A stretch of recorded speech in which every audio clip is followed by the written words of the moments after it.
Hi friends, మాది night వచ్చి dinner అయితే చూడండి. కారపొడి అన్నము కనిపిస్తుందా ఫ్రెండ్స్? కారపొడి ఫ్రెండ్స్ మేము తినేది. మా పిల్లలు మా వారైతే పెరుగన్నం తినేసి పడుకున్నారు. నేనైతే ఈ కారం వేసుకొని తింటున్నాను ఫ్రెండ్స్. కారపొడి అన్నము. మీ అందరు తిన్నారా, తినలేదా, ఏం చేస్తున్నారు? నాకైతే అందరు సపోర్ట్ చేయండి ఫ్రెండ్స్. మా వీడియోస్ అన్నీ చూడండి.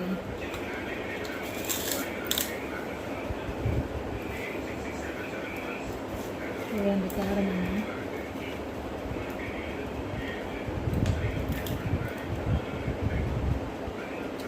ఓకేనా ఫ్రెండ్స్, మేమైతే అన్నం తింటున్నాం. మీ అందరు తిన్నారో తినలేదో కామెంట్లో తెలియజేయండి. చూడండి, ఇది అన్నం, కారపొడి అన్నం. మీ అందరూ ఏం చేస్తున్నారో కామెంట్లో తెలియజేసి మాకు సపోర్ట్ చేయండి. Bye friends.